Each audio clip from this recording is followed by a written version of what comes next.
I was supposed to be at my buddy's Super Bowl party on February 9th, 2025, but food poisoning kept me home. And that's when I checked my Ring camera and watched my wife of 10 years celebrate her anniversary with another man, toast to a decade of fooling me, and casually discuss whether my 8-year-old son was even mine.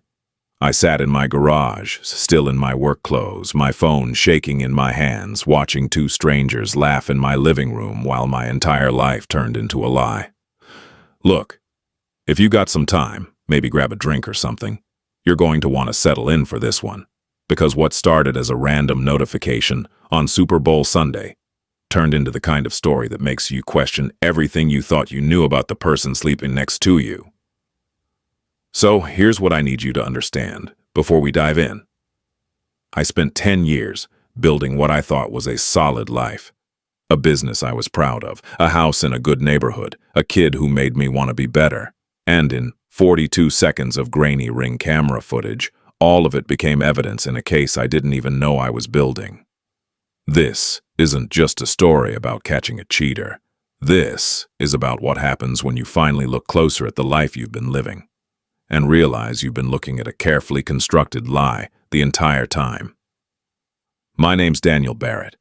I'm 42, and up until about a year ago, I thought I had things pretty figured out. I own an auto repair shop in Cedar Park, just outside Austin, Barrett's Auto and Body. Started it from nothing about 15 years back when I was still in my 20s, just me and a dream and a maxed-out credit card. Now I've got 8 mechanics, a solid client base, and a reputation for honest work in a business where that actually means something. The shop's my pride, always has been. I'm there by 6 a.m. most days, usually don't leave until 7 or 8 at night. Weekends too if we're backed up. I told myself I was building something for my family, creating security, being responsible. What I was actually doing, and I see this now, was keeping myself too busy to notice what was happening in my own home. I'm not going to lie to you and say my marriage was perfect before everything went to hell. It wasn't, but I thought it was good enough, you know. Rebecca and I met back in 2014 at a buddy's barbecue. She was sophisticated, put together, sold real estate for one of those boutique firms where everyone drives a white BMW and wears too much perfume. I was the guy with grease under his fingernails who could barely string together a sentence around her. She was different from the women I usually dated. She had this confidence, this polish. She knew about wine and art and could talk to anyone. I fell hard and fast. Looking back, I wonder if she saw a mark. A guy with a growing business, no debt, owns his property outright. A guy who works so much he wouldn't ask too many questions. We got married fast, like 8 months fast. I proposed on a beach in Galveston, got down on one knee in the sand like an idiot in love. She said yes without hesitation. Her family loved me. My family had reservations. My mom told me years later she thought Rebecca seemed slick, but I didn't listen. She was pregnant within a year with Jake. And Jake, God, just saying his name makes my chest tight. He's 9 now, and he's the best thing I've ever done. Honor roll every semester. Little League All-Star. The kind of kid who still runs up and hugs you when you pick him up from school. Everything I did. The 60-hour weeks, the extra jobs, the house that stretched my budget to the breaking point. It was all for him. I wanted to give him the stability I didn't have growing up. My old man was a drinker. We moved 11 times before I turned 16. I swore my kid would have roots, a home, consistency. So I worked and worked and worked some more. But here's the thing about working 60-hour weeks. You miss stuff. You tell yourself you're providing, being responsible, being a man. What you're actually doing is keeping your head down and not asking questions you don't want answers to. Rebecca and I, we'd become roommates somewhere along the way. I couldn't tell you exactly when it happened. Maybe year 3, maybe year 5. We divided labor like a business partnership. I handled the shop and the money I made. She handled the house and Jake's schedule and her real estate career. We'd have these surface-level conversations about Jake's homework or what to have for dinner or whether we needed to reseed the lawn. The sex had dried up years ago. I blamed myself, told myself I was too tired, not romantic enough, probably not paying enough attention to her needs. She said she understood. Said she was tired too. Said, maybe we should try therapy sometime, but we never did. I was too busy. She was too busy. We were both too busy to fix what was breaking. I should have looked closer, but I didn't want to, because looking closer meant admitting something was wrong. And I didn't have the bandwidth for that. The shop needed me. Jake needed me. And if I started pulling at threads, the whole thing might unravel. Turns out it was going to unravel anyway. Looking back now, the red flags were everywhere. Like neon signs I'd trained myself not to see. Rebecca never wanted to fully merge our finances. She kept her own accounts for independence, she said, and I thought that was modern and healthy. She handled all her own real estate income, never really told me what she made. I didn't push. I made enough for both of us, or so I thought. She hated football, absolutely despised it. Thought it was barbaric, couldn't understand why grown men got so emotional about teams that didn't even know they existed. Every Super Bowl, every playoff game, every Cowboys match I wanted to watch, she'd suddenly have work obligations or need to visit her sister Sarah in San Antonio. It became a pattern. The bigger the game, the more certain I could be that Rebecca would be busy. I'd host the guys at our place or go to Marcus's sports bar, and I'd have the whole day to drink beer and yell at the TV without feeling guilty about ignoring her. I liked it. That's the thing I'm ashamed of. I liked having those days to myself, away from the tension that had settled into our marriage like dust you can't quite clean, so I didn't question it. Didn't think it was weird that every single major sports event for years, my wife had somewhere else to be. There were other things too. New lingerie that never got worn around me. Perfume I didn't recognize. Late-night texts she'd angle her phone away from me to read. A passcode on her phone that she claimed was for security, even though she'd never had one before. Her schedule got more erratic. More showings on weekends. More networking events that ran late into the evening. More overnight trips to San Antonio to help Sarah with something. I'd think about asking. The question would form in my head. Is everything okay? Are we okay? But then, I'd push it down. Because what if the answer was no? What if asking opened a door I couldn't close? So I kept my head down, worked on cars, fixed things I knew how to fix, and ignored the one thing that was broken beyond my ability to repair. The weekend before, everything imploded, started normally enough.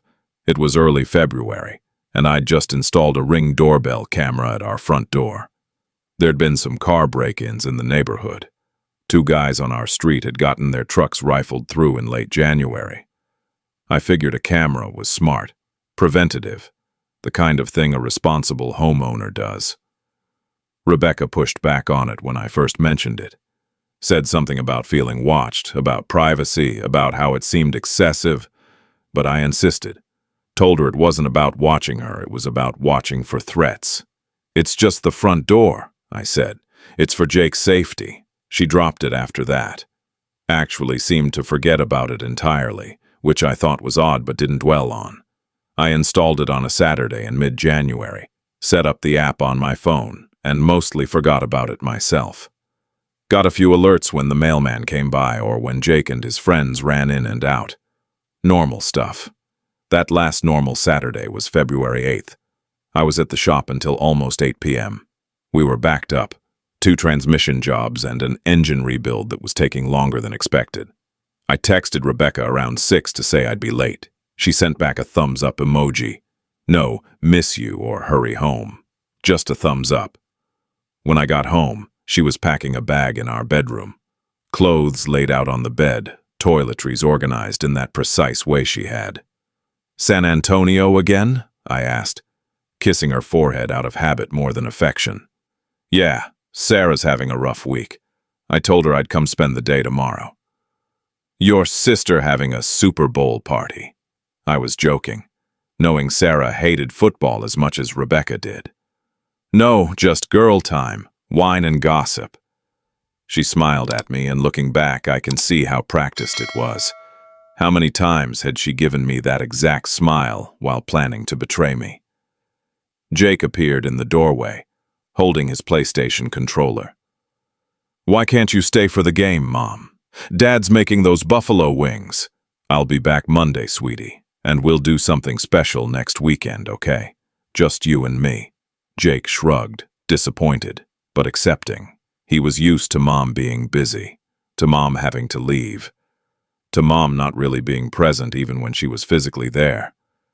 That night I was putting laundry away and saw a new lingerie tag in the bathroom trash.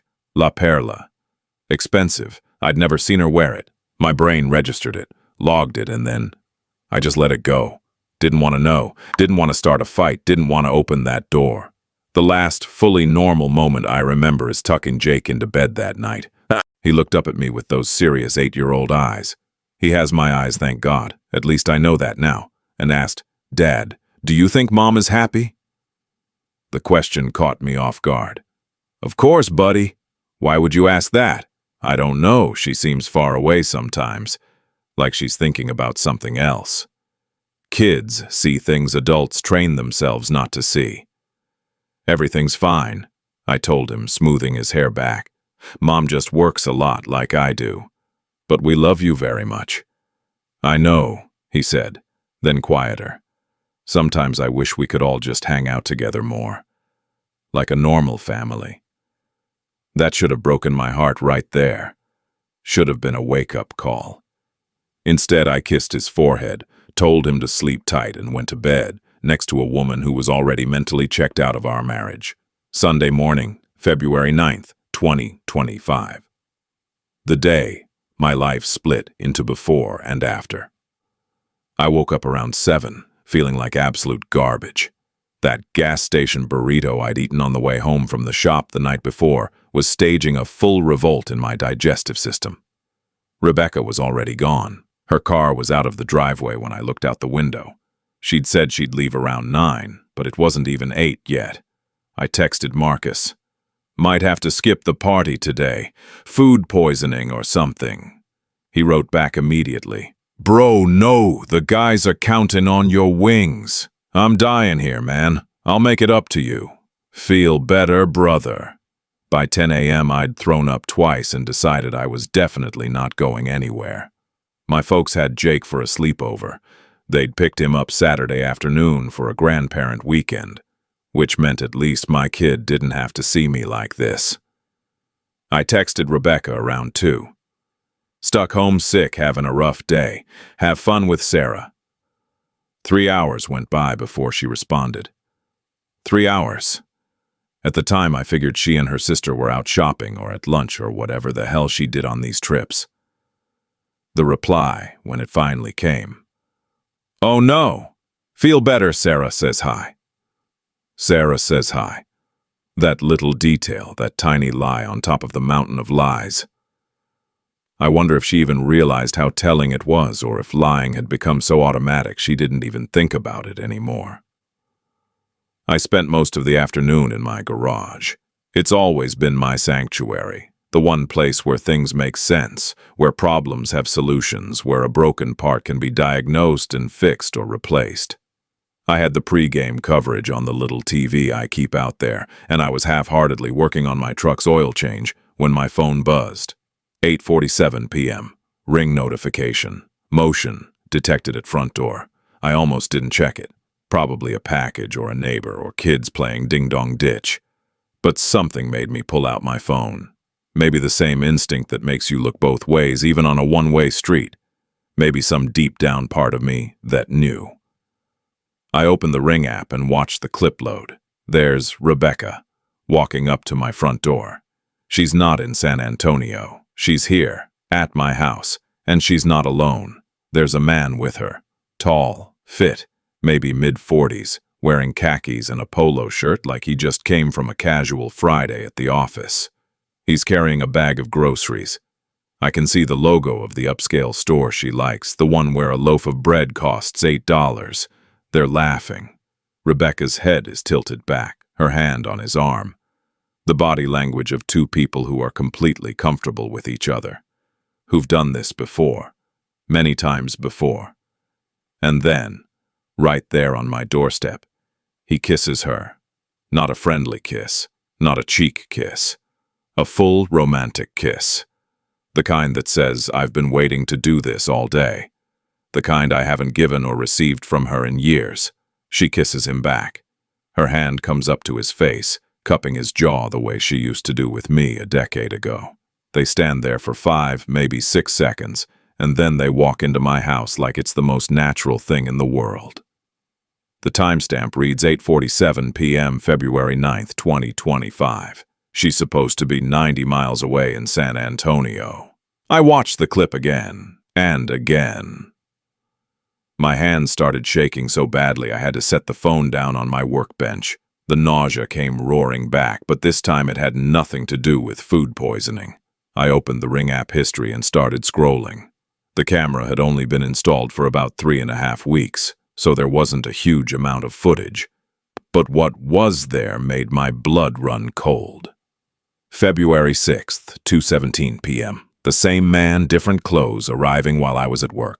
January 28th, 1:43 p.m. Same man, carrying what looked like takeout bags. January 22nd, 3:08 p.m. Same man. January 19th, 11:52 a.m. Same man.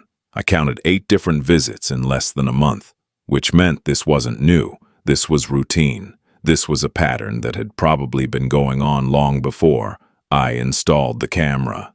My mechanic brain kicked into gear. Systematic, methodical. I needed data. I pulled up my calendar and cross-referenced the footage dates with my work schedule. Every single visit. I was at the shop. Every single one. I pulled up old texts with Rebecca. Searched for mentions of Sarah or San Antonio. Found dozens over the past year. Way more than I'd realized. Then I did something I'm not proud of but don't regret. I started going through our joint bank statements on my phone, looking for hotel charges in San Antonio. Found them, but when I looked closer at the addresses, they weren't near where her sister lived. They were in a completely different part of the city. I looked up one of the hotels on Google Maps. It was downtown, near the business district, nowhere near a residential area. My heart was pounding so hard I thought I might pass out. I checked the current time, 9:02 p.m.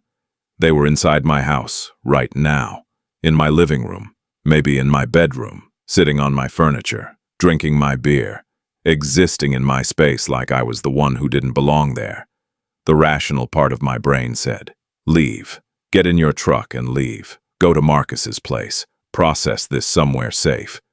The wounded, angry part said, burst in there, confront them, make them see you. I did neither, not yet. Instead, I remembered the second camera, the one I'd installed in the living room, back when Jake was a baby. A nanny cam that we'd never actually used for a nanny. It was still there, still connected to the Wi-Fi.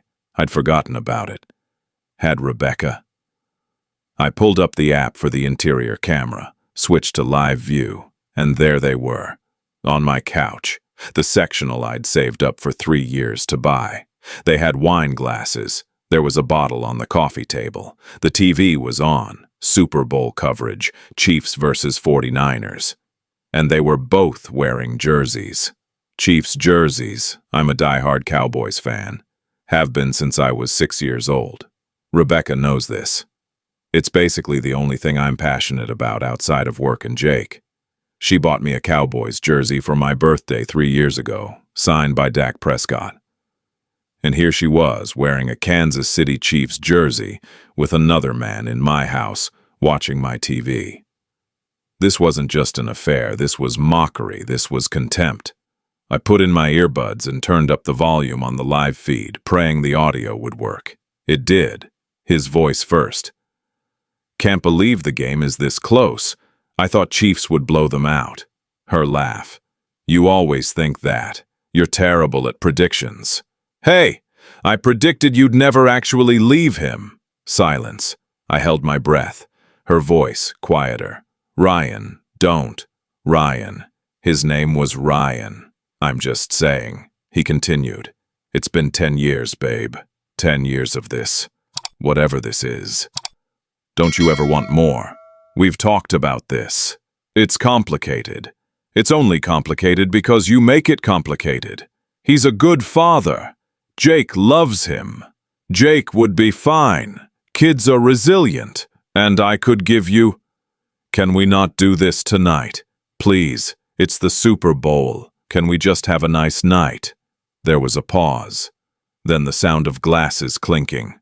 Fine, Ryan said. To 10 years of... He trailed off. To 10 years of this crazy life. Rebecca's voice was lighter now, playful. 10 years of fooling Daniel, Ryan said, and they both laughed. The phone nearly slipped out of my hands. 10 years. 10 fucking years.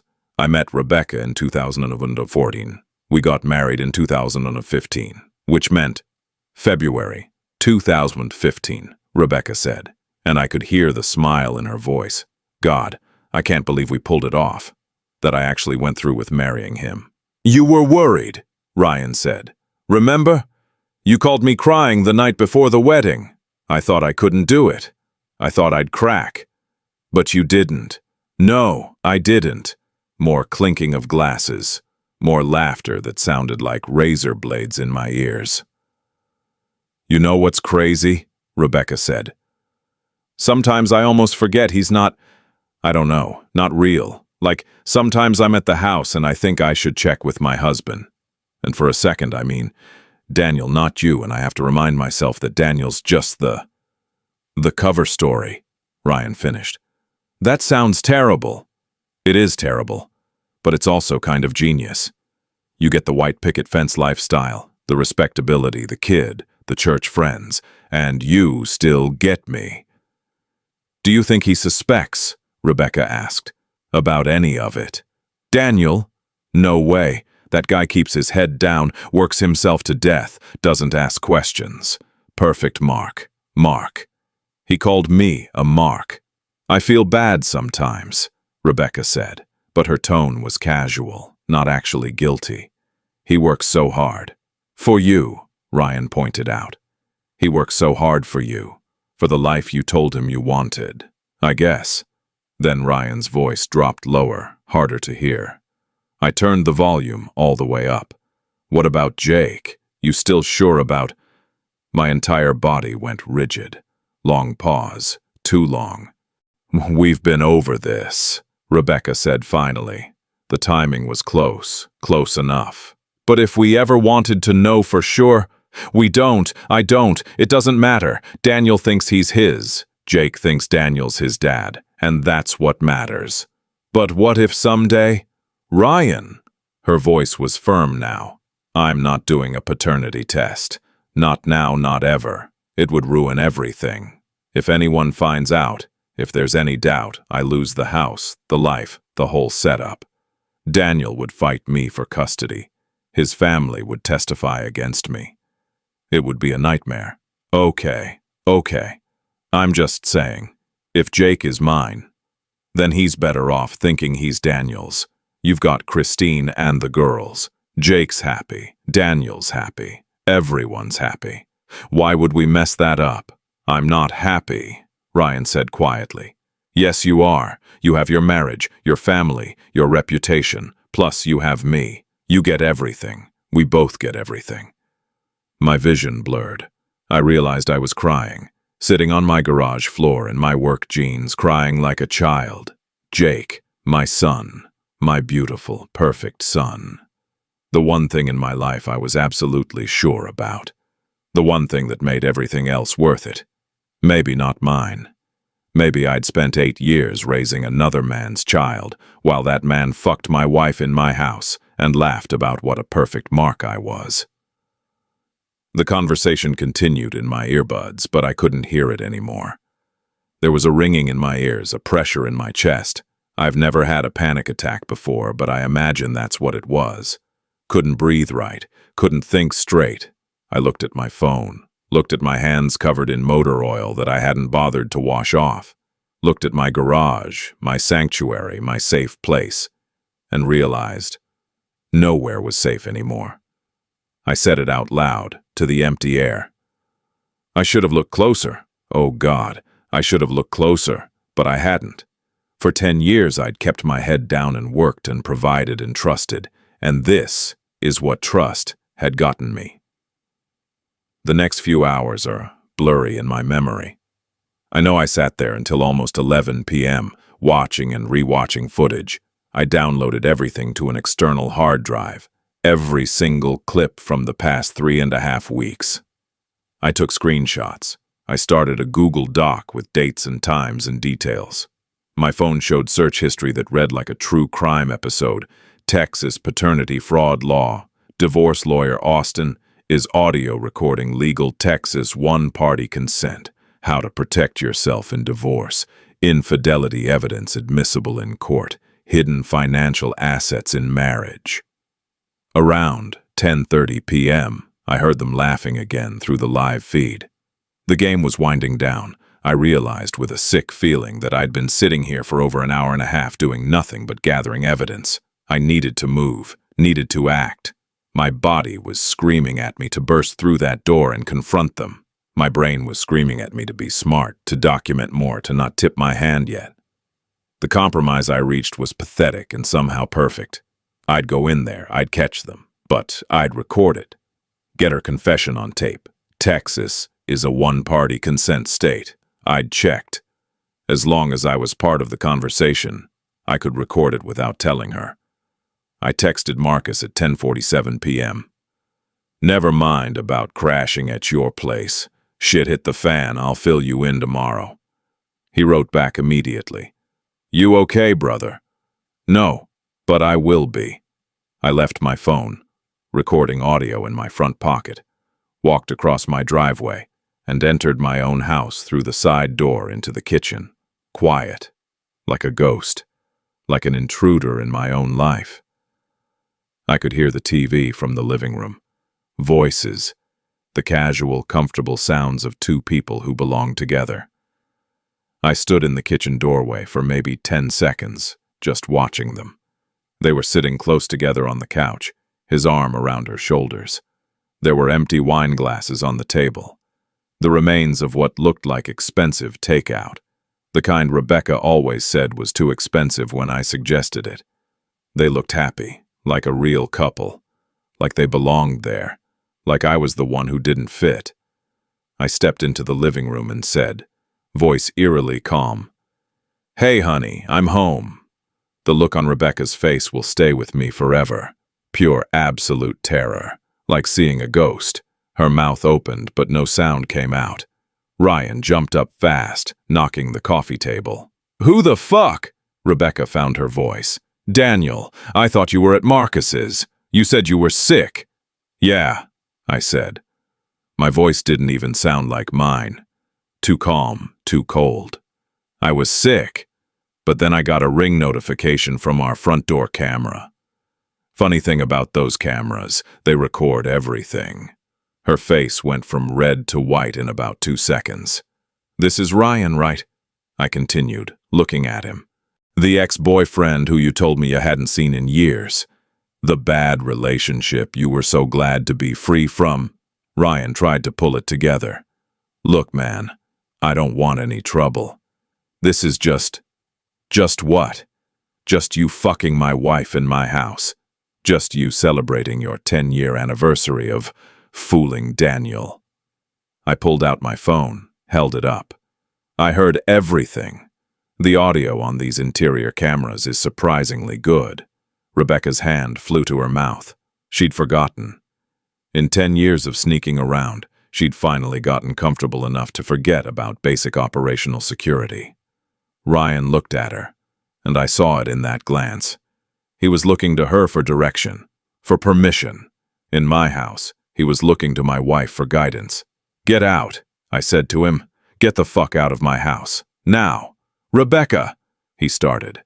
"Get out," I roared, and he actually flinched. He grabbed his jacket from the back of the couch. "Babe, call me," he said to her, not to me, and walked out my front door. Then it was just the two of us.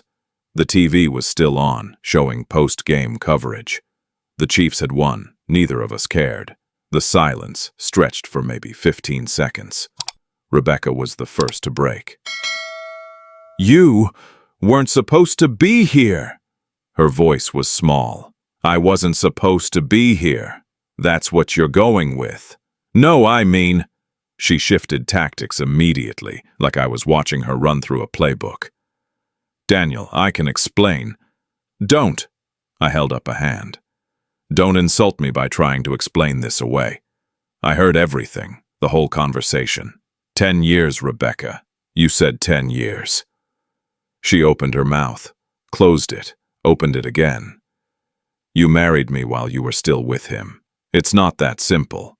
"Then make it simple," I said. "In what world is it not exactly that fucking simple?" Her eyes filled with tears. Might have been real, might have been practice. "You were never supposed to know. This was never supposed to hurt you. I was never supposed to know. That's your defense, that you were going to keep lying to me until when? Until death do us part? Until Jake graduated college? When was the deadline on this deception?" "Daniel, please." She reached for me. I stepped back like she was radioactive. "Don't touch me. I'm sorry. I'm so sorry. It started before I met you, and then it became this thing, and I didn't know how to stop it." "Try the truth," I said. "That's usually a good way to stop lying." "You don't understand." "Then help me understand." My voice cracked.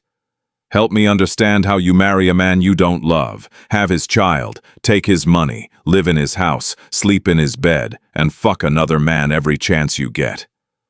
"Help me understand that." She flinched. "You were ignoring me for years, working constantly, no intimacy, no emotional connection. I was lonely, Daniel. I was drowning. So you fucked him in our bed as revenge. Real mature." "Not in our bed," she said quietly, and then her face showed she'd just confessed to something. "Oh, so you have some standards. Good to know." We stared at each other across my living room, and I realized I was looking at a stranger. I didn't know this person. Maybe I never had. "Is Jake mine?" I asked. The question hung there like a bomb with a lit fuse. Her face went through several emotions in rapid succession. Shock, guilt, calculation, fear. "Of course he is. How dare you even? I heard you, Rebecca." My voice was deadly quiet now. "On the camera. I heard you tell Ryan that the timing was close enough. I heard you say you'd never do a paternity test because it might ruin everything." Her mouth opened. No sound came out. She'd forgotten I'd heard that part. "So, I'll ask you again, and this time answer me honestly for the first time in our entire fucking marriage. Is Jake mine?" The tears came for real now. Or she was even better at this than I thought. "I don't know," she whispered. "The dates were. It could be either of you. The timing was within a week. I've never been completely sure." The room tilted. I reached out for the wall to steady myself. "So, for 8 years, I said slowly, you've let me believe, let me know, that Jake was my son. I've raised him, loved him, worked myself to death to provide for him. And the whole time, you knew there was a chance he wasn't mine." "He's yours in every way that matters," she said desperately. "You're his father. You're the one who's been there. Answer the question. For 8 years you knew there was doubt." "Yes," a whisper, "and you never told me." "Because I couldn't. Don't you see? If I'd told you, you would have insisted on a test, and if the test showed Ryan was the father, everything would fall apart. You'd divorce me, fight me for custody, turn everyone against me. So you just decided to keep me in the dark. Use me as the provider, the stability, the mark, while you kept your actual relationship with Ryan going." She didn't deny it, just stood there crying. "Does Ryan think Jake might be his?" Long pause. "He's suspected sometimes. We've talked about it. So, both of you have spent years wondering if my son is actually his, and neither of you thought I deserved to know." "He's not your son and his son," she said. "He's just Jake. He's just our baby. Does it really matter whose DNA he has?" I looked at her like she'd grown a second head. "Does it matter? Are you out of your mind? Yes, it matters.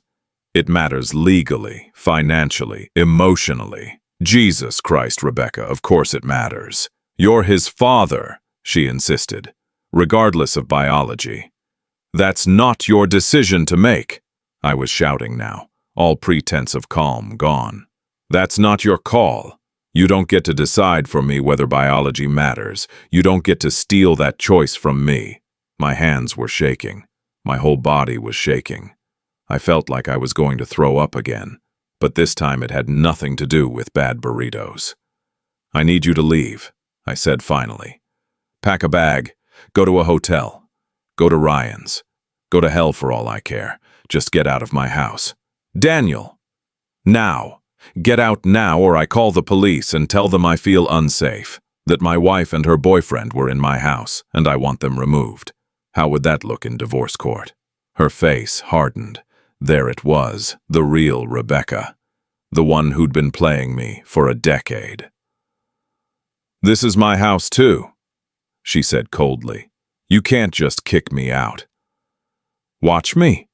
I'm bigger than you, I'm angrier than you, and I'm not leaving.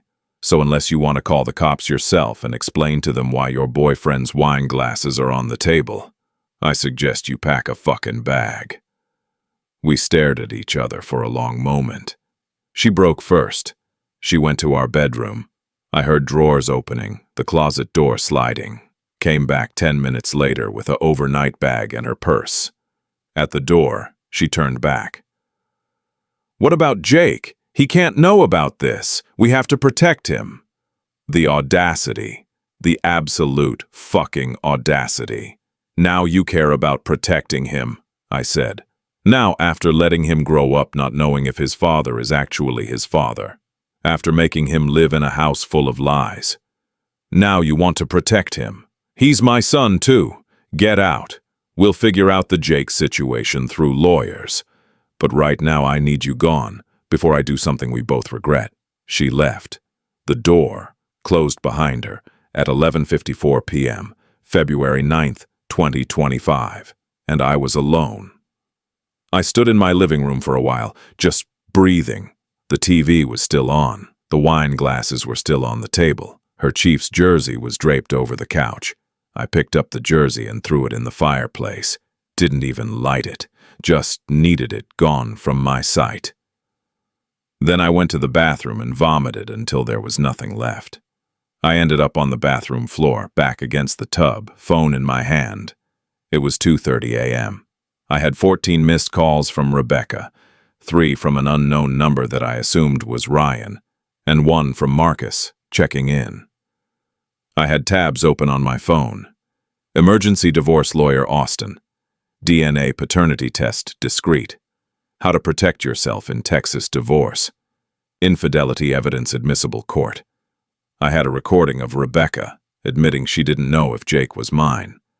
I had ring footage of her and Ryan celebrating 10 years of deception. I had my entire life in pieces on my bathroom floor. And somewhere in San Antonio, or wherever he really lived, Ryan was probably sleeping fine, and Rebecca was probably in a hotel room, calling him, strategizing, planning her next move. I didn't sleep that night, or the next, but I'll tell you what I did do. I got smart. Monday morning, February 10th. First time I'd called in sick to my shop in 5 years. Told my lead mechanic, Jerry, that I had a family emergency and I'd be out for the week. He didn't ask questions, bless him. Jake was still with my parents. I called my mom and asked if they could keep him a few more days. Something came up with work, I lied. Need to handle some stuff. My mom's voice got that worried tone mothers have. "Daniel, is everything okay? You sound terrible." "I'm fine, Mom. Just tired. I'll explain later." Rebecca had texted me from a new number. Apparently, I'd blocked her original.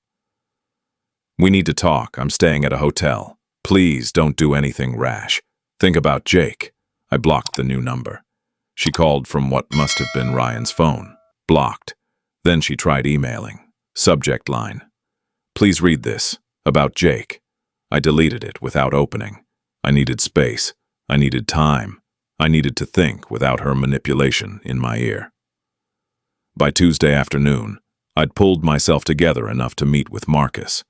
We went to his place. I couldn't stand being in my house yet. I showed him everything, every piece of footage, every recording, every detail. Marcus sat there, this big former college linebacker who never shows emotion, and I watched actual tears roll down his face. Brother, he said when I was done. I am so fucking sorry. I don't even have words. I need help, I said. I need a lawyer, the best family lawyer in Austin, and I need a PI, someone who can find out everything about Ryan, where he lives, where he works, who his people are, everything. My cousin Brandon works at a family law firm, Marcus said immediately. Walsh and Associates. His boss Jennifer is supposed to be a shark. I'll call him right now. 20 minutes later, I had an emergency consultation scheduled for that afternoon. Jennifer Walsh was exactly what I needed. Early 50s, sharp suit, no-nonsense energy. She'd seen it all, and nothing shocked her anymore. I brought my laptop and showed her everything. The ring footage, the audio recordings, the timeline I'd started building, the bank statements I'd pulled showing Rebecca's separate accounts. She watched and listened without interrupting, taking notes on a legal pad. When I finished, she looked up at me with something like respect. "Mr. Barrett, this is one of the most comprehensive evidence packages I've seen from a client walking in the door for a first consultation. Are you in law enforcement?" "I'm a mechanic," I said. "I fix things for a living. I guess I'm just systematic." "That's going to serve you well in this process." She flipped through her notes. "Okay, here's what we're dealing with. Texas is a no-fault divorce state, which means, technically, the affair doesn't matter for the divorce itself. Either party can file for any reason. However, this level of deception and financial manipulation absolutely impacts asset division and custody decisions." "What about the paternity question?" I asked. "That's more complicated. If you're named on the birth certificate and you've been acting as Jake's father for 8 years, the law presumes you're his legal father, regardless of biology. But if you want to challenge that, we can petition for a court-ordered DNA test." However, she held up a hand. "I need to be very clear. If the test shows you're not his biological father, you could potentially be relieved of child support obligations, but you could also lose custody rights. Is that a risk you're willing to take?"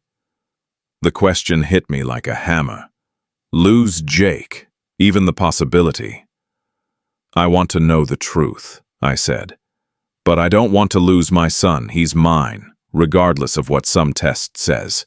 I've raised him. I love him. He's my kid." Jennifer nodded, understanding. "Then my advice is to get the paternity test for your own knowledge and peace of mind. But we don't bring it into the legal proceedings unless we absolutely have to. We keep it as ammunition, in case she tries to claim you're not fit or tries to manipulate custody." "Okay, what else?" "Document everything. Every text, every email, every interaction. Don't engage with her emotionally. Everything should be factual and brief. No name-calling, no accusations in writing. Save all that for court." "What about Ryan? Can I go after him for anything?" "Legally? Probably not. Texas abolished alienation of affection lawsuits decades ago. But," she smiled slightly, "there are other ways to make someone's life difficult. Does he have an employer? A spouse of his own? I'm going to find out. I like your energy, Mr. Barrett. But be very careful. Don't do anything illegal. Don't threaten anyone. Don't contact his employer directly unless you have a legitimate reason. Stay on the right side of the law, or it'll backfire on you." I left her office, with a retainer paid and a plan forming in my head. Jennifer would handle the legal side. I'd handle the investigation. That afternoon, I hired a private investigator. Found him through Marcus's network. Gerald Clayton, ex-Austin PD, 15 years in domestic investigations. We met at a coffee shop near his office. "I need everything on this guy," I said, sliding him the clearest screenshot I had of Ryan from the ring footage. Where he works, where he lives, his full background, and I need to know about his wife. "His wife?" Gerald raised an eyebrow. My wife mentioned someone named Christine when they were talking. If Ryan's married, his wife deserves to know what he's been up to. Gerald nodded slowly. "I can do that. It'll take about a week. You okay with surveillance?" "Whatever it takes. I just need the truth." "Truth is my specialty," he said. "But Mr. Barrett, I have to ask, what are you planning to do with this information?"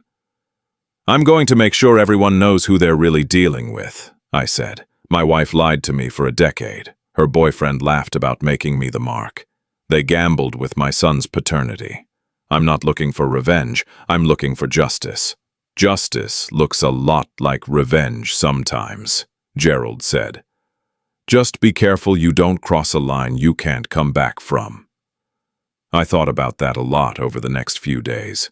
Wednesday through Friday was a blur of paperwork and planning. Jennifer had me pull 10 years of financial records, joint accounts, credit cards, mortgage documents, tax returns, everything. We were building a case, not just for divorce, but for financial fraud. And that's when I found it.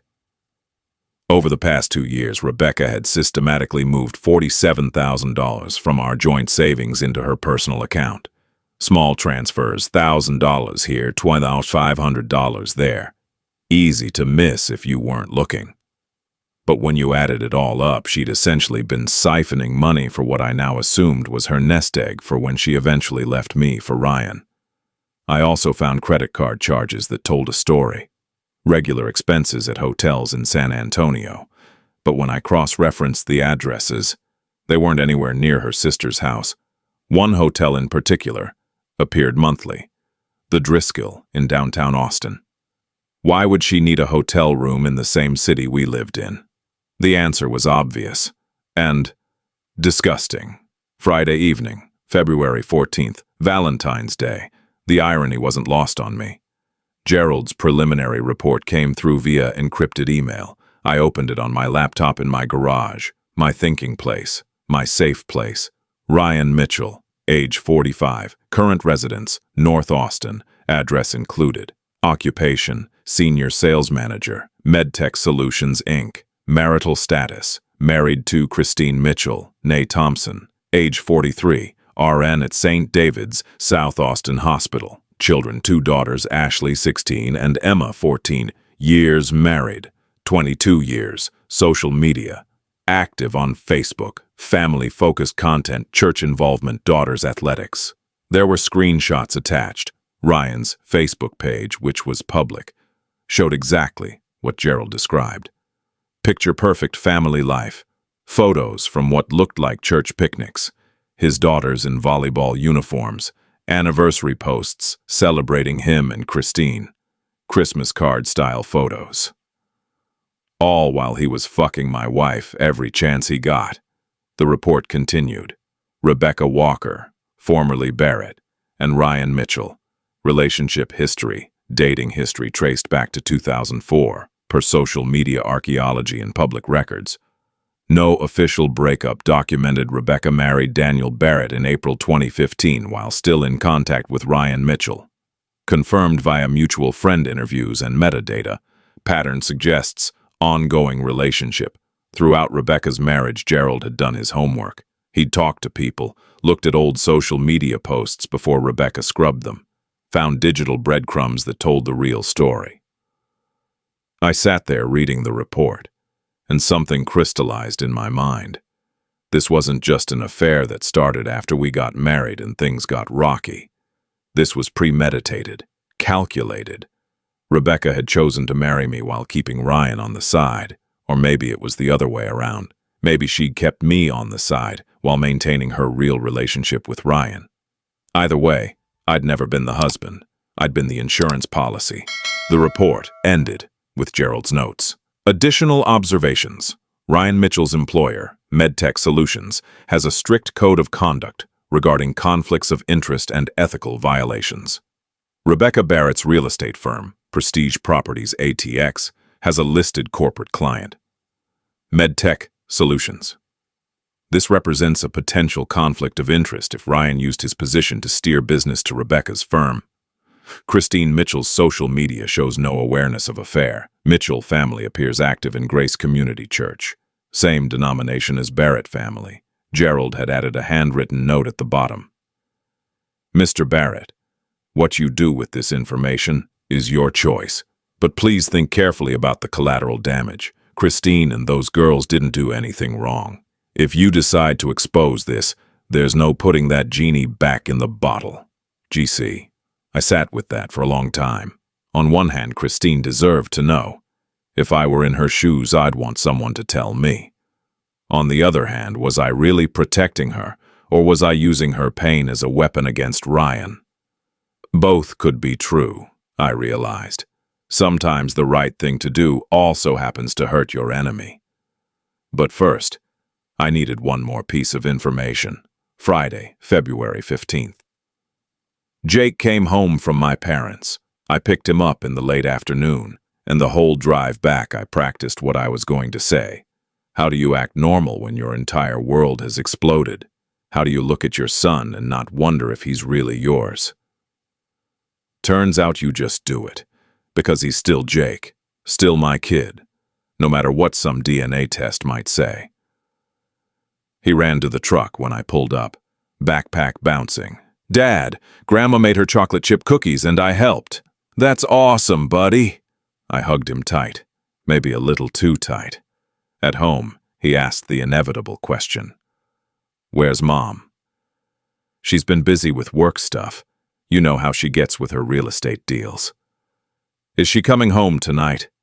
Not tonight, but you'll see her soon, okay? He nodded, but I could see he wasn't satisfied. Kids know when adults are lying, even when they can't articulate it.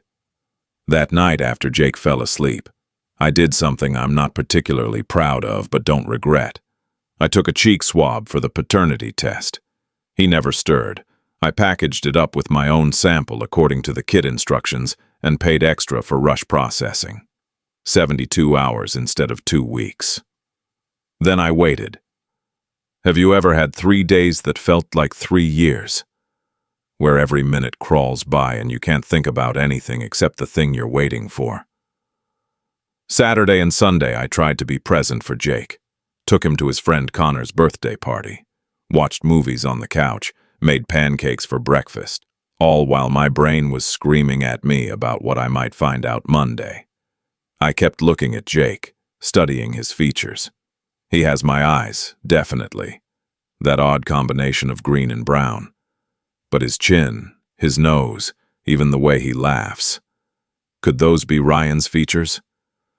Or was I just looking for problems? The worst part was the nights.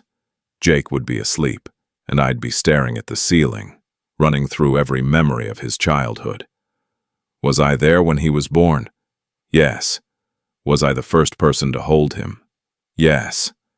Did I change his diapers, teach him to ride a bike, help with his homework, coach his little league team? Yes, yes, yes, yes. But did biology matter? Would it change anything if the test came back negative? I didn't know. I really didn't know. Monday morning, February 18th. Jake was at school. I was supposedly at the shop, but had told Jerry I needed a few more days for personal issues. I was in my garage, because that's where I always go when I need to think. The email notification came through at 10:47 a.m. Subject line, DNA test results, confidential. I must have stared at my phone for a full minute before I could bring myself to open it. When I finally did, I had to read it 3 times before it sank in. Conclusion. Daniel Barrett cannot be excluded as the biological father of Jake Barrett. Probability of paternity. 99.98%. I collapsed. Just straight up dropped to the concrete floor of my garage and sobbed. Not pretty crying, ugly body-shaking sobs that I couldn't control. He was mine. Jake was mine. After everything, after the lies, the betrayal, the uncertainty, that one fundamental truth remained solid. My son was my son. I don't know how long I sat there. Could have been 5 minutes, could have been an hour. When I finally pulled myself together enough to function, I called Jennifer. "He's mine," I said, my voice still shaking. The test came back. Jake is definitely mine. "That's wonderful news, Mr. Barrett." I could hear the genuine relief in her voice. "That simplifies the custody situation significantly. Now let's talk strategy." "I'm ready," I said, and I meant it. The last piece had fallen into place. I knew the full truth now, and it was time to make sure everyone else did too. "The way I see it," Jennifer said, "you have several options. We can pursue a relatively quiet divorce, file the paperwork, negotiate custody and assets, keep it between lawyers, or you can go public. Tell your story, let people know what happened. But, Mr. Barrett, I need to warn you, going public is a nuclear option. It will impact not just Rebecca and Ryan, but their families, your mutual friends, your church community. It can't be undone. What's your recommendation? Professionally? I'd say keep it quiet, take the high road, protect Jake from the drama. And personally?" There was a pause. Then Jennifer said, "Personally, if someone did to me what was done to you, I'd burn their life down and salt the earth. But that's why I became a divorce lawyer instead of a priest." I surprised myself by laughing. "I like you, Jennifer. The feeling's mutual, so what's your decision?" I thought about Rebecca's face when she toasted with Ryan. I thought about the phrase, "fooling Daniel." I thought about the 10 years of lies, the money she'd hidden, the way she'd gambled with my son's paternity, and let me doubt myself. I thought about Christine Mitchell, who had no idea her husband had been cheating on her for years, about their daughters, who thought they had a good dad. I thought about my own family, my church friends, the people who'd celebrated my wedding and sent gifts when Jake was born, and thought Rebecca and I were building something real. They all deserved to know the truth. "I want to tell them," I said. "Every one. I want the truth out there." "Okay then," Jennifer said. "Let's build you a strategy. But Daniel, and I'm calling you Daniel now because we're about to get very personal. Are you absolutely sure? Because once we do this, there's no taking it back." "I'm sure," I said. "I've spent 10 years not looking closely enough. I'm done with that. Everyone gets to see exactly who these people are." "All right. Here's what we're going to do. Over the next week, we planned. Not like a lawyer and client, like generals planning a campaign. The goal wasn't just revenge, though I won't lie and say that wasn't part of it.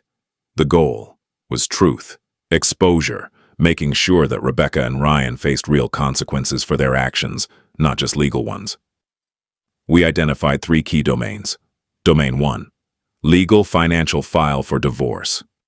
Pursue the hidden $47,000 with forensic accounting. Push for primary custody, with Rebecca getting supervised visitation initially.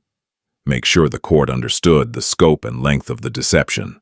Domain 2, social family. Tell both families the full truth. Inform our church community. Let our mutual friends know what really happened. Do it all at once so Rebecca couldn't control the narrative. Domain 3, professional. Inform Christine Mitchell, Ryan's wife, with evidence. Report the potential ethics violation to Ryan's employer.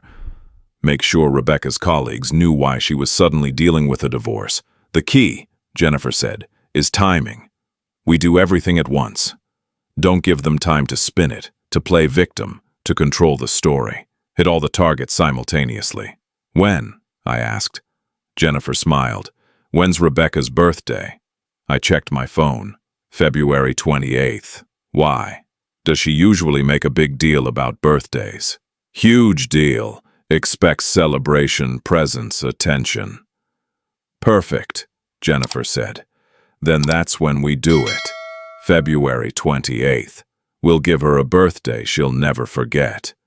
The irony wasn't lost on me. Rebecca always said birthdays were important, that they should be celebrated, that you should make the people you love feel special on their day. Fine, I'd make her feel special. For the next 2 weeks, I played it cool. Rebecca and I had settled into an uneasy pattern.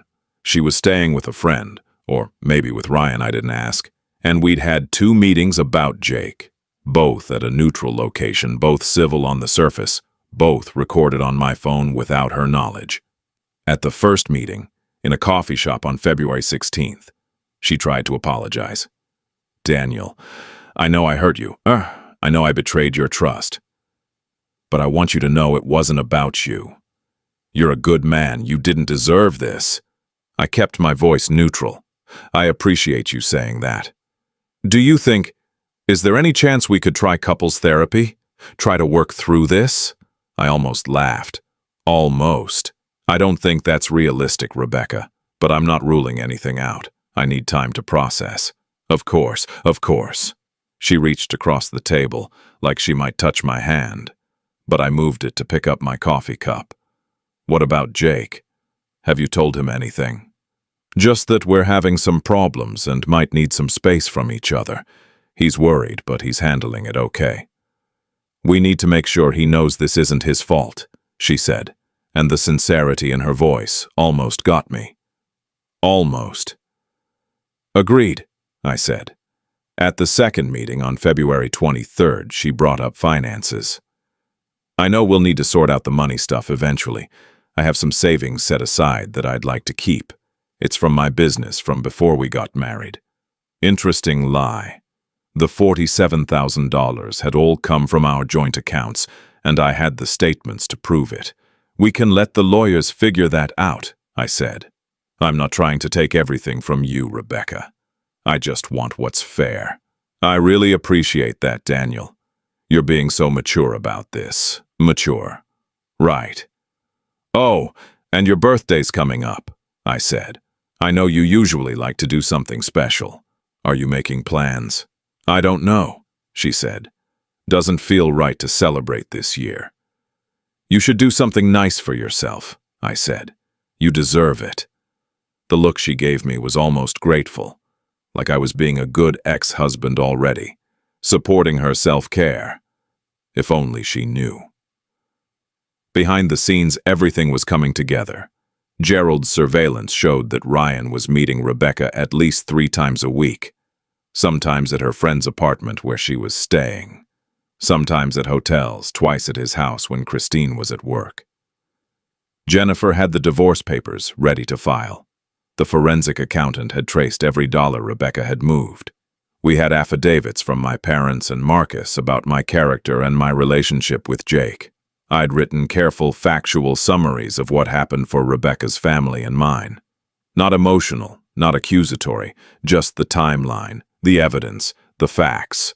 I'd drafted an email to Christine Mitchell with subject line, "I'm sorry to have to tell you this," and attached the ring footage, the surveillance photos, and the timeline. Gerald had advised me to let Christine draw her own conclusions rather than explicitly saying, "Your husband is cheating." Legally safer that way.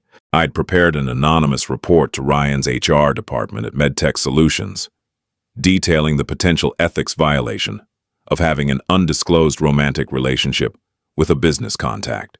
Attached evidence showing that Rebecca's firm had contracts with his company, and I'd written a post for our church small group's private Facebook page. 40 members, people who'd prayed with us, celebrated with us, supported us for years. They deserved to know why their prayers for our marriage hadn't worked, because half of the marriage had been a lie from the start. February 27th, the night before execution day. Jake was with my parents for the weekend. They'd offered to take him, sensing that I needed space, even if they didn't know why. I sat in my garage going over the plan one more time. At 9 a.m. the next morning, a process server would walk into Rebecca's office and hand her divorce papers. In front of her colleagues, in front of clients if any were there. Public, humiliating. Exactly what she deserved. At 9:30 a.m., the email to Christine would send on a delay timer. She'd be at work, on her break. She'd open it and see her husband's betrayal laid out in high-definition video and time-stamped surveillance photos.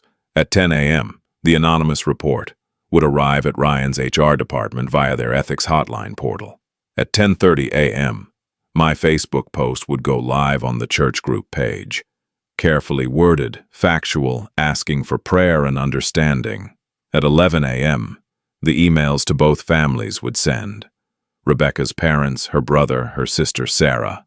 My parents, who I'd already told in person, tearfully, 2 days ago. Everyone would know at the same time. And Rebecca. She'd spend her birthday watching her entire life implode in real time while I sat at my shop, working on cars, doing what I do best, fixing things that are broken. Jennifer called me at midnight. Last chance to back out, Daniel. Are you absolutely certain about this? I thought about Jake's question from weeks ago. Do you think Mom is happy? I thought about 10 years of lies. I thought about fooling Daniel. I thought about how they'd laughed. I'm certain, I said. Then tomorrow we go to war. February 28th, 2025. Rebecca's 40th birthday. I woke up early, made coffee, went to the shop, told Jerry and the guys I'd be in my office most of the day, dealing with personal legal stuff, and not to disturb me unless it was an emergency. At 8:02 a.m., Rebecca texted me. Thank you for not forgetting my birthday despite everything. Dinner tonight. I almost felt bad for about half a second. Of course, I wrote back. 7 p.m. at Verona's. Verona's was her favorite restaurant. The place where I'd proposed to her 9 years ago, getting down on one knee by our table while a violinist played. The memory turned my stomach now. Perfect, she replied. Miss you, I didn't respond to that. At 9:11 a.m., I watched the clock. The process server, a woman named Linda who Jennifer used regularly, would be walking into Rebecca's office. Right about now. 9:03 a.m., my phone buzzed. Text from an unknown number. You asshole! I can't believe you had me served at my office! I blocked the number. 9:05 a.m., another unknown number. We need to talk right now. Blocked. 9:15 a.m. She tried calling from what must have been her co-worker's phone. I didn't answer. 9:30 a.m. In San Antonio, Christine Mitchell was sitting in the St. David's Hospital break room, opening an email from a sender named A Concerned Friend. I know, because Gerald was in the parking lot watching. He texted me. Wife just opened email, went very pale, left break room quickly, crying. Part of me felt sick. Part of me felt righteous. Both were true. 10 a.m. At MedTech Solutions corporate headquarters, an HR representative named Michael Chen was reading an anonymous ethics violation report flagged by their automated system. The report detailed a senior sales manager's undisclosed romantic relationship with a business contact, complete with evidence. Ryan Mitchell was in a sales meeting. He had no idea what was about to hit him.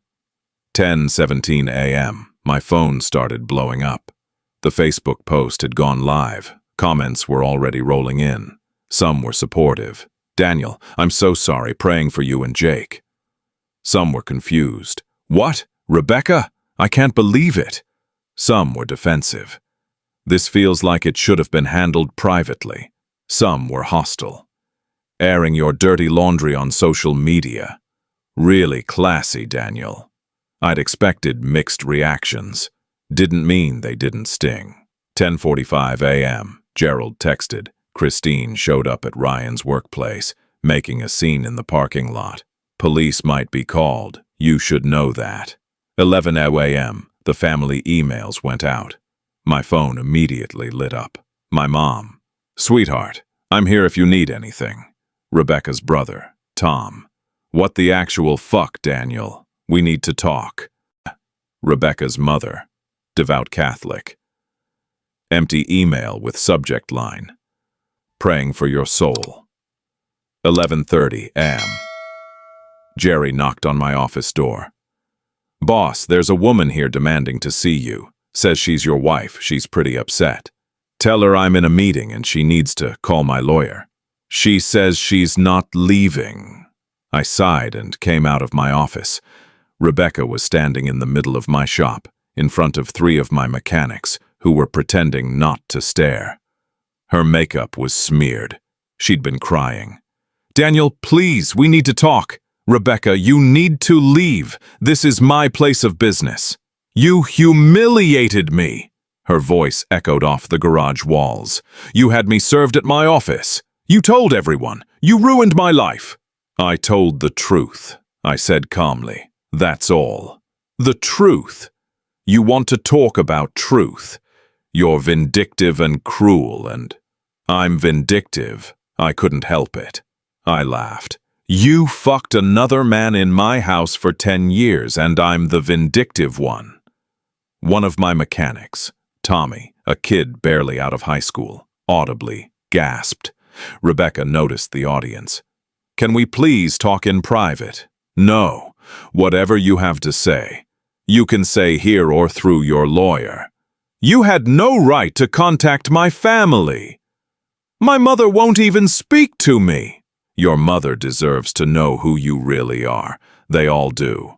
What about Jake? She played her last card, her voice breaking. You think this is good for him? Everyone knowing his mother is a cheater. How is that protecting him? Jake doesn't know the details, I said. He knows we're separated. He knows we both love him. That's all he needs to know right now. But everyone else, everyone who had to pretend your lies were real, they deserve the truth. You're destroying my life. No, Rebecca. You destroyed your own life. I'm just making sure people see the debris. Ryan lost his job, she said desperately. His wife is divorcing him. His daughters won't speak to him. Are you happy now? Is this what you wanted? I felt something shift in my chest. Not quite guilt, but awareness of collateral damage.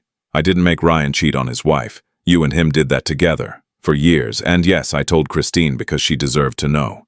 Just like I deserved to know. So, this is revenge. This is consequences, I corrected. Something you and Ryan never thought you'd face. She stared at me for a long moment, then quietly. I'm sorry. I really am. I know I hurt you. I know I lied. But Daniel, was destroying everything really necessary? For the first time, I heard something that might have been genuine remorse in her voice. It was too late, but it was there. I didn't destroy anything, I said, tired now. I just made sure everyone could see what was already destroyed. Now please leave. We can communicate through our lawyers from here on out. She left, still crying, and I heard one of my mechanics whisper to another, Holy shit! Yeah, holy shit indeed. The rest of the day was chaos. By 2 p.m., my phone had 89 unread messages, 34 missed calls, and 17 voicemails. I ignored all of them except the ones from Jennifer and my parents. Jennifer. Divorce papers filed and served. You're officially in the system. Rebecca's lawyer, Alan Trent, has already called me. He's aggressive. This is going to get ugly. My mom. Are you okay, honey? Your father and I are here whenever you need us. Jake is fine. Don't worry. By 4 p.m., I had updates from various sources. Ryan had been called into an emergency meeting with HR and was suspended pending investigation. MedTech Solutions took ethics violations seriously. A sales manager having an undisclosed relationship with a client was a terminable offense. Christine had shown up at his workplace and made a scene. No police were called, but it was spectacularly public. Gerald sent me a photo from a distance, showing Christine throwing what looked like Ryan's golf clubs onto the sidewalk. Rebecca's real estate firm had called her in for a meeting. Apparently, some of her clients had seen the social media posts and were concerned. In a business built on trust and family values, being publicly exposed as a decade-long cheater wasn't great for the brand. The church small group Facebook page had exploded into a war zone. Pastor William. Friends, let's remember that this is a private matter and we should support all parties with prayer and grace. Marcus. Daniel is my brother and one of the best men I know. What was done to him was wrong. Sarah K., a mom from Jake's class. I'm sorry, but did anyone else think posting this publicly was inappropriate? This affects a child. Marcus. What's inappropriate is carrying on a 10-year affair. Daniel has every right to tell his truth. Jennifer P., Rebecca's friend. There are two sides to every story. Maybe don't rush to judgment. My mom. I've known Daniel his whole life. He is honest, hardworking, and devoted to his son. He would never do anything to hurt Jake. On and on and on. By 6 p.m., I was exhausted. Emotionally, physically, spiritually drained. I'd achieved what I set out to do. Everyone knew the truth now, but sitting alone in my office, looking at the fallout, I felt hollow. This should feel like victory. Why didn't it feel like victory? At 6:30 p.m., I got a text from Jennifer. Rebecca's lawyer wants to negotiate. She's willing to be reasonable on custody and assets if you agree to stop the public campaign. I thought about it. Thought about Jake. Thought about the next 10 years of co-parenting with a woman who now hated me almost as much as I. What? Did I still hate her? Or was I just tired? Tell him we'll talk, I texted back. But the truth stays out there. I'm not retracting anything. At 7 p.m., I was supposed to be at Verona's for Rebecca's birthday dinner. Instead, I went alone, sat at the bar, ordered her favorite meal, the braised short ribs she always got, and ate it myself. The bartender, a guy named Marcus, different Marcus, not my friend, noticed I was alone. Stood up on a Monday night. That's cold, I laughed. Something like that. First one's on me then. He slid me a whiskey. I raised the glass toward the empty seat beside me. Happy birthday to the worst mistake of my life. Marcus, the bartender, raised his eyebrows but didn't ask questions. I appreciated that. On the drive home, my phone rang. Marcus, my Marcus, calling. Brother, you okay? I don't know, I said honestly. I did what I set out to do. Everyone knows now. So why do I feel like shit? Because revenge isn't as satisfying as we think it'll be. Marcus said, It's necessary sometimes, don't get me wrong. What she did to you was evil. She deserved to be exposed. But that doesn't mean it feels good to be the one who does it. So what do I do now? Now you focus on Jake, on rebuilding, on being the dad he needs. The rest is just noise. He was right. I knew he was right. But that night, lying in bed, I couldn't sleep. I kept scrolling through the social media comments, the text messages, the fallout. Some people supported me. Some thought I'd gone too far. Some were saying I was just as bad as Rebecca for airing everything publicly. There was a comment from someone I didn't know well. Emily something, from the church group. I don't know Daniel personally, but I know Rebecca. She's always been kind to me and my kids. Maybe she made mistakes, but does that mean she deserves to have her entire life destroyed? Where's the Christian forgiveness in this? Another comment. This one from a guy named Scott. My ex cheated on me too. I took the high road, kept it private, didn't tell anyone. You know what that got me? People thinking I was the problem. People taking her side because she controlled the narrative. Daniel did the right thing exposing this. Sometimes the high road is just letting people walk all over you. Who was right? Both. Neither. I thought about Christine Mitchell's daughters, 16 and 14. Did they need to know their dad was a cheater? Would they be better off not knowing? But hadn't I deserved to know? Hadn't Christine? The questions went around and around in my head until I finally passed out sometime after 3 a.m. The next few weeks were a blur of legal meetings, paperwork, and emotional exhaustion. Rebecca hired Alan Trent, a divorce lawyer known for scorched earth tactics. His strategy was immediately clear. Paint me as vindictive, controlling, and emotionally abusive. Make me the bad guy. Her counter-filing claimed that I had violated her privacy by recording her without consent. Technically legal in Texas, but she was trying to make it sound sinister. Destroyed her professional reputation out of spite. Turned her family against her. Engaged in a campaign of harassment. Alan Trent's letter to Jennifer included the phrase, "Mr. Barrett's actions demonstrate a pattern of controlling and punitive behavior that raises serious questions about his fitness as a primary custodial parent." Jennifer's response was swift and brutal. Ms. Barrett engaged in a decade-long extramarital affair, committed paternity fraud by concealing uncertainty about her child's biological father, and systematically stole $47,000 from marital assets. Mr. Barrett simply told the truth about these actions. If Ms. Barrett finds the truth humiliating, perhaps she shouldn't have committed humiliating acts. The custody battle got nasty. Rebecca was fighting for 50-50 custody.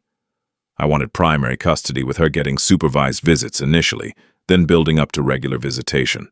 The court appointed Dr. Sarah Chen, a child psychologist, to evaluate Jake and make a recommendation. Over 3 weeks in March, Dr. Chen met with Jake, with me, with Rebecca, and with both of us together. After the second session, Dr. Chen pulled me aside. "Mr. Barrett, I need to be frank with you. Jake is struggling. He's confused about why his parents separated. He's getting fragments of information from other kids at school whose parents are in your church group. He's internalizing a lot of guilt." My stomach dropped. Guilt for what? Children of divorce often blame themselves. In Jake's case, he's asking questions like, "Would Mom still be here if I was better?" And "Did I make them fight?" I felt sick. He didn't. I know that, you know that, but Jake doesn't understand adult relationships. All he knows is that his family has exploded, and everyone seems angry. And Mr. Barrett, she paused. The public nature of your separation is making it harder for him. Kids at school know. Parents are talking. Jake is hearing things that an 8-year-old shouldn't have to process. So I should have just stayed quiet, I asked, and I heard the defensiveness in my own voice. Let her control the narrative. Let people think I was the problem. "I'm not making a judgment about your choices," Dr. Chen said carefully. "I'm simply telling you that there's a cost, and Jake is paying part of it." That conversation haunted me for days. Then on March 12th, something happened that made everything feel even more complicated. Rebecca was supposed to pick up Jake for her supervised weekend visit. Her sister Sarah was the supervisor per our temporary agreement. But 3 p.m. came and went. No Rebecca. At 3:30, my phone rang. Rebecca's number. "Hello." Heavy breathing. Then, I can't do this anymore. "Rebecca, where are you? Everyone hates me." Her words were slurred. "My mom won't talk to me. I lost my 3 biggest clients. Ryan won't even return my calls. He just disappeared. Like I never mattered." "Rebecca, are you drunk? What does it matter?" "Nothing matters. This is all your fault. You didn't have to tell everyone. You could have just divorced me quietly." "My fault? You're seriously—" I stopped myself. She was spiraling. "Rebecca, where are you right now? I want to die, Daniel. I'm so tired. I'm so tired of everyone looking at me like I'm a monster." My blood went cold. "Rebecca, talk to me. Are you safe? Are you at home?" "I don't have a home. I'm staying with Amy, and even she looks at me weird now. Everyone looks at me weird." "Tell me where you are right now." "Why? So you can tell everyone else about it. Put it on Facebook." "Rebecca." She hung up. I immediately called her sister Sarah. "Have you heard from Rebecca? She just called me and she's not okay. She's talking about not wanting to live. Oh my God, she's been at her friend Amy's apartment. I'll go there right now. I'm calling 911. Daniel, wait. I'm calling 911, I repeated. I'm not taking chances with this. I gave the police Amy's address and explained that my estranged wife had just made suicidal statements on the phone. They dispatched a wellness check unit immediately. For 30 minutes, I paced my living room while Jake watched cartoons. Oblivious. My phone rang. Sarah. She's okay. I'm with her. The police came, talked to her. Daniel, she's not good. Really not good. They're recommending a 72-hour voluntary psychiatric hold. Is she going to go? She doesn't have much choice. She's either going voluntarily or they're going to recommend involuntary. She agreed to voluntary. I sat down hard on my couch. Okay, good. Daniel. Sarah's voice was tight. She's my sister. I love her, but what she did to you was wrong. I want you to know I know that, but also, she's really struggling. This has broken her. I started, then stopped. What didn't I want? For her to face consequences. That wasn't true. I didn't want her to hurt herself. I know, Sarah said quietly. Nobody wanted that.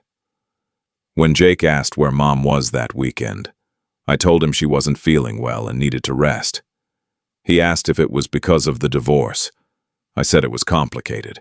He cried, I just want things to be normal again, Dad. I held him and thought, this is the cost. This right here, not the Facebook comments or the angry texts or the legal bills. This, Jake's tears, Rebecca in a psychiatric ward, Christine's daughters losing their father, Ryan's life imploded, all the shrapnel from my truth bomb, and the worst part, I'd do it again. Because staying silent would have meant living in a lie, would have meant letting them get away with it, would have meant years more of being the mark, the fool, the guy who was too busy working to notice his own life was fake. But that didn't mean it didn't hurt. March 15th. I sat in Dr. Tom Rivera's office for my first therapy appointment. Jennifer had recommended him. You're going to need someone to talk to through all this. Tom was in his late 50s, gray beard, casual demeanor. He looked like someone's cool uncle. So, Daniel, tell me why you're here. I told him everything, the whole story, the ring footage, the audio, the paternity question, the revenge plan, the aftermath. I talked for almost the entire session. When I finished, Tom was quiet for a moment. Then he said, How do you feel about what you did? I don't know, I admitted. Part of me feels justified. She lied to me for 10 years. She made me doubt my son's paternity. She stole money from me. She deserved to be exposed. And the other part? The other part feels like, maybe I went too far.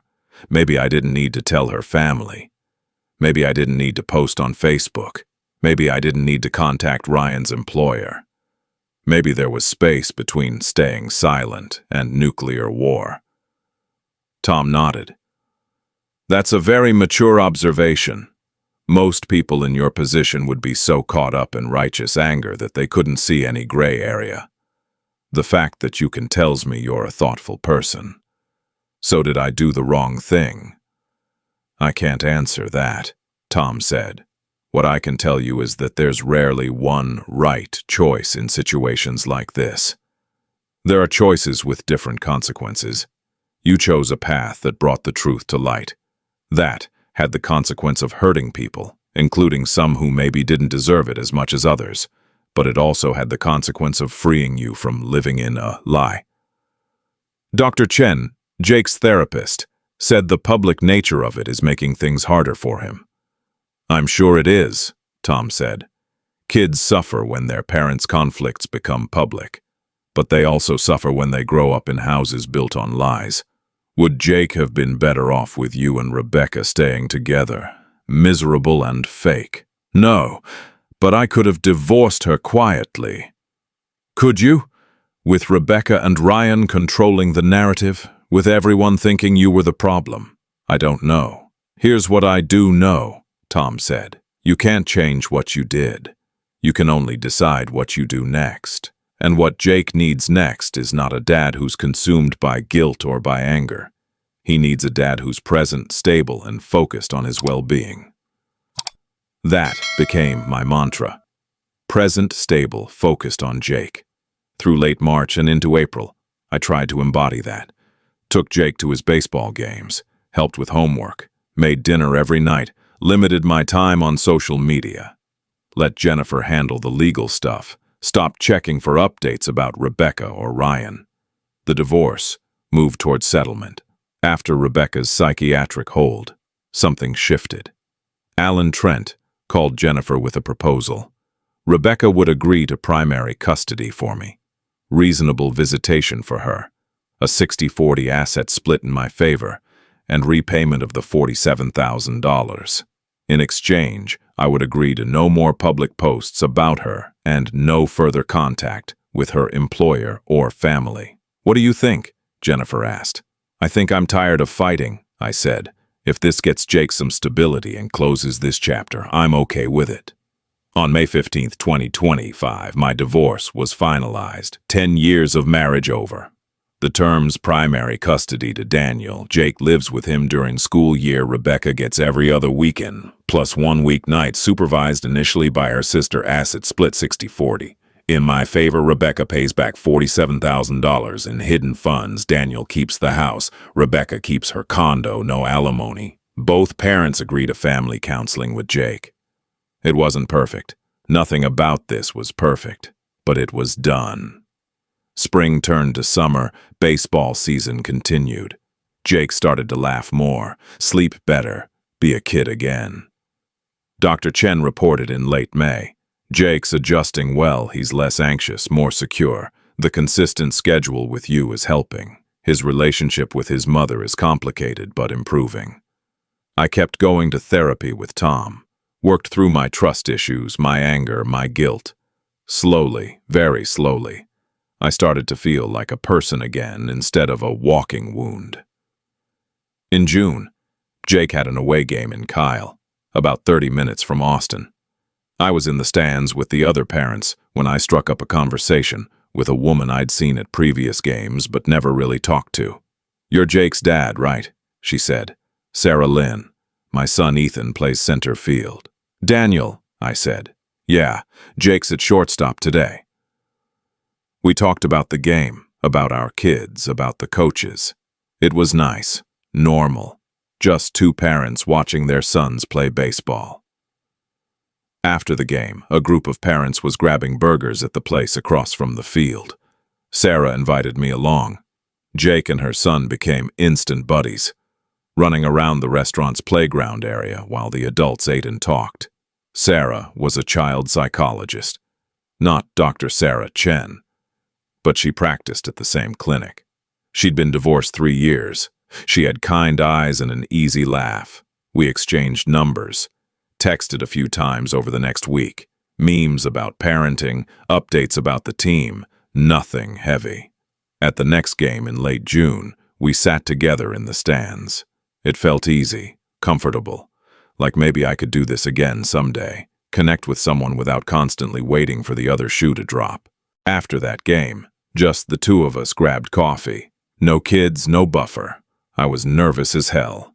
"You seem like you've got something on your mind," Sarah said, stirring her latte. "I should probably tell you that I'm newly divorced. Like, very newly. 2 months ago, newly." "I heard something about that through the parent grapevine," she admitted. "The clinic where I work. There's some overlap with professional circles. Dr. Chen and I know each other."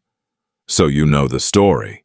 "I know there was a story. I don't know the details, and I don't need to. Everyone has a story." That surprised me. "You're not curious?" "I'm curious about the person you are now, not the drama of your divorce. If you want to tell me about it someday, you can, but I'm not going to pry." We kept seeing each other. Casually at first. Group gatherings with other parents. Kids' birthday parties. Team events. Then more intentionally, coffee dates. One movie without kids, dinner at a nice restaurant where we could actually talk without interruptions. Jake met Sarah properly in early September. Her golden retriever, Biscuit, sealed the deal. "Dad, can Sarah come over more?" Jake asked one night. "Biscuit is the coolest dog ever. You like Sarah? She's nice, she's funny. She doesn't ask me weird questions about feelings like Dr. Chen does." I laughed. "Dr. Chen is trying to help you, buddy." "I know, but Sarah's just normal nice." By October, Sarah and I were officially dating. Taking it slow, both of us clear that kids came first and we weren't rushing anything. But it was real, honest, built on actual compatibility instead of infatuation or need. "I need you to be clear that you're over your ex," Sarah said one evening when we were alone at her place. "I've been the rebound before. I won't do it again." "I'm not over what happened," I said honestly. "I'm probably going to be processing that for years, but I'm over her. Over the relationship, over the idea of us. There's a difference." "That's fair," Sarah said. "I can work with that." October 12th, 2025. Jake's 9th birthday party at my house. His friends running wild in the backyard. Both sets of grandparents there. My folks and Rebecca's dad. Her mom still refused to speak to me, but her dad had quietly reached out and said he was sorry for what happened. Marcus and his family. Some guys from the shop. Sarah was there, helping coordinate the chaos, fitting in naturally with everyone. Rebecca wasn't there. She'd sent a gift with her sister Sarah, a new gaming console Jake had wanted, but said she didn't think her presence would be appropriate. For once, she was probably right. Jake blew out his candles, surrounded by people who loved him. He was happy, secure, whole. I caught Sarah's eye across the patio. She smiled at me. I smiled back. This was my life now. Different from what I'd planned. Smaller in some ways.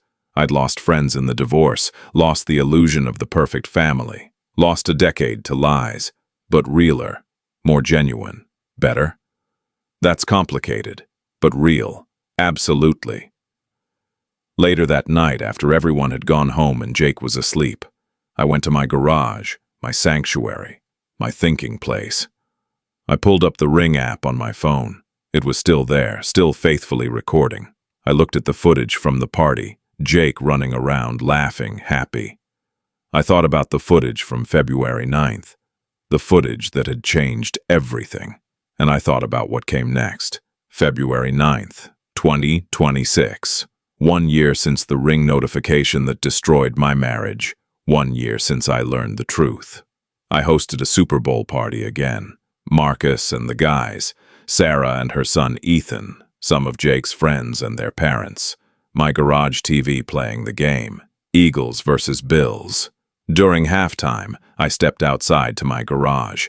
Just needed a moment to myself, to mark the anniversary in my head. Sarah found me there a few minutes later. "You good?" "Yeah," I said, just remembering. The notification. I'd told her the story by now, all of it. The good, the bad, the ugly, the parts I regretted. The whole thing, I said. From that notification to now, everything that happened because I finally looked closer. "Do you regret it?" Looking closer. I thought about that. Really thought about it. "No," I said finally. I regret some of the how. Maybe I didn't need to go quite as public as I did. Maybe I could have been more strategic about protecting people like Christine's daughters. Maybe there were steps I could have skipped. But if I had to choose between living in that lie or knowing the truth, I'd choose truth every time, even if the truth destroys everything, because at least what you rebuild after is real. Sarah nodded. "For what it's worth, I think you did the best you could with an impossible situation. And look what you built after." She gestured toward the house, where we could hear Jake laughing at something Marcus said. "Yeah," I said. "It's good. Not perfect, but good." "Perfect is overrated anyway," Sarah said. "Real is better." We went back inside. The game was close. My friends were loud. Jake was happy. Rebecca was somewhere else, living her own life. We were cordial co-parents now, nothing more, nothing less. She'd gotten her real estate career back on track slowly. She was in therapy. She saw Jake regularly, and according to Dr. Chen, their relationship was healing. Ryan, I'd heard through the grapevine, had moved to Colorado. New job, new life, far from the wreckage he'd left behind. His daughters still rarely spoke to him. His ex-wife Christine had rebuilt, found a new relationship, was apparently doing well. Everyone was surviving, some thriving, all irrevocably changed. As the game went into the fourth quarter and Jake screamed at a touchdown, I thought about everything I'd learned over the past year. That sometimes looking closer hurts more than looking away. That truth is brutal, but necessary. That revenge feels satisfying in the planning, but hollow in the execution. That consequences are complicated and rarely fall only on the guilty. That kids are resilient but shouldn't have to be. That rebuilding is slower and harder than you think but possible if you're patient. That you can love someone and still need to walk away. That being the good guy doesn't mean you always feel good. And most importantly, that you can survive having your entire life revealed as a lie. And on the other side of that devastation, you can build something real. Final score, Eagles 31, Bills 27. Final score on my life, still being calculated. But I was in the game, I was present, and I was done looking away. Sometimes the truth destroys everything, but at least what you rebuild is real. And sometimes looking closer is the bravest thing you can do, even when you don't like what you find, especially then.